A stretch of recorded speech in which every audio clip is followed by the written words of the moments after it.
up to be a hot one, and it's important to not only keep you and your family safe from the sun's rays, but also your furry friends. That's right. Joining us today, we have Dr. Earl Evans from the New Hope Animal Hospital talking about how to keep your pet safe in these very hot temperatures. Dr. Evans, thank you for joining us. Oh, glad to be here. Thanks for having me. So we're going to talk about risk factors of heat stroke. In animals. Can you tell us about that? Yeah, absolutely. Some dogs that are predisposed to overheating or heat stroke can be dogs that have short noses, that are overweight, or actually hunting dogs and dogs that go out and do a lot of running in this type of year. Oh, interesting. Yeah, so like it is interesting. dogs that exercise, dogs that run. That's right. Kind of makes sense. Now, and why is that? Well, just because the short-nosed dogs have a difficulty breathing, and so therefore dogs don't really sweat per se like we do to regulate their body temperature, but they actually use panting to expel that heat out of their body. So when they have difficulty breathing already, whether they're overweight or if they have short noses, then we would be at risk of that. Yeah. And then how can pet owners kind of prevent their dog from experiencing heat stroke? Yeah. Well, recognizing some of the warning signs can be good, but then also if you're going to go out and exercise with your dog, you can take them out early in the morning or later in the evening when the temperatures are cooler. Avoid the high humidities as well too.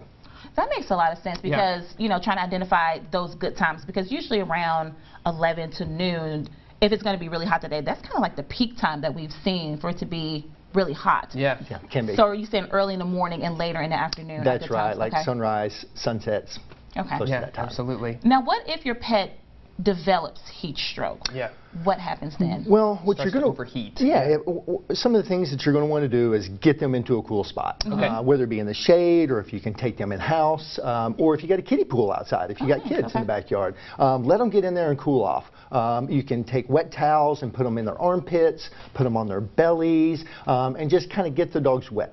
But you want to avoid like cooling them down too fast with like an ice bath or anything like that. That's not a good idea. Okay. So just cool water, like on a, rag tap water. or something? Yeah, absolutely. Towels, dishcloths, things like that. Yeah, rub them down. Your own shirt if you need to. Yeah, absolutely. That's a great idea. That's a good idea for humans too. I feel like as we're out here, right? It's important for us to also cool off. Absolutely. After we're walking around the hot sun. Yeah. And real quick, Dr. Earl, what are some signs that pet owners can look for in their dogs if they feel like they may be experiencing some of these heat stroke symptoms? Well, some basic signs that you can watch for is excessive panting, drooling, excessive really thick drool.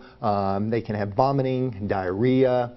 They can act dizzy, and in some more severe cases, they can actually collapse or have sometimes convulsions. Oh, wow. So things to watch for. If you've got a rectal thermometer, you can take their body temperature. Temperatures between 103 or between 100 to 103 degrees can be at risk of a little bit of a heat exhaustion. Heat strokes are generally going to occur between 103 degrees and 106 degrees. So if you notice that, you definitely want to get to your vet and contact them as quick as you can. Dr. Earl, thank you so much for all that great information, folks. And for more information on keeping your pet safe this summer, head over to our website, NWAHomepage.com, and make sure you're liking and following us. We're on social media, posting interviews like this with all of these great tips. We've got web extras and more. Just search Good Day NWA.